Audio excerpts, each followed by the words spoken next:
है तेरा तारणहारा, कब तेरा दर्शन हो। सज्जनों, बहुत दिनों बाद आज हम सब फिर एक बार रूबरू हो रहे हैं। कहा गया है नेता अभिनेता आदरणीय तो हो सकते हैं किंतु पूज्य नहीं। राष्ट्रपति, उपराष्ट्रपति, महामहिम तो हो सकते हैं किंतु पूज्य नहीं। पूज्य कहें या परम पूज्य कहें, यह होने का सौभाग्य तो माता पिता और गुरु को ही जीवन में प्राप्त है। स्वजनों, यही 10 जून को मैंने,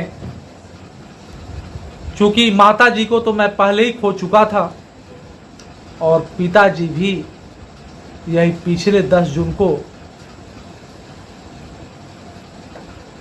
शरीर छोड़ दिए, जिसके वजह से चूंकि मैं 9 तारीख को एक बार बोला तो था शॉर्ट वीडियो के रूप में, लेकिन उसके बाद फिर हिम्मत नहीं हो पाई और पुनः एक प्रयास मैं करने जा रहा हूं।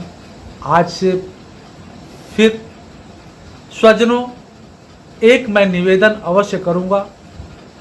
चूँकि मेरे पिताजी जब तक जीवित थे तब तक मैं कभी भी उनके सामने बैठकर कभी बात नहीं किया, क्योंकि बचपन का डर अब तक मेरे साथ था और जब बात भी करता था तो पीछे खड़ा होकर, या उनके प्रति कोई नाराज़गी भी जताता था तो पीछे खड़ा होकर ही कुछ कह पाता था। और चूँकि वे भी बहुत ही, मैं क्या कहूँ, अध्यात्म से एक जुड़े हुए व्यक्तित्व थे।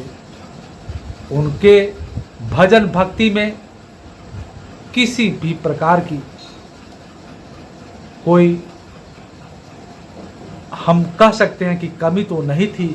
शायद यही कृपा थी, यही भगवान की मर्जी थी कि उनकी मृत्यु, आप समझ सकते हैं कि सोए में ही हो गया था और पूर्ण स्वस्थ अवस्था में, और हाथ में माला लिए हुए, सोने से पहले राम नाम लेते हुए, और राम का नाम लेते लेते ही वे सो गए और सोए में ही अपने शरीर को छोड़ दिया। तो मैं सोचता हूँ कि हर किसी को अपने माता पिता के साथ ये नहीं सोचने की आवश्यकता है कि अब कुछ दिन बाद से मैं इनसे बहुत अच्छा व्यवहार, बहुत अच्छे से बात करूँगा। हम तो ये अब सीख हमें मिल चुकी है कि माता पिता के साथ जिया हुआ हर जीवन, हर जिंदगी का हर क्षण हमें अच्छे ढंग से बिताने का, हर प्रकार से उन्हें सम्मान देने का जो अवसर हमें मिला है, ये हमें प्रयास करना चाहिए।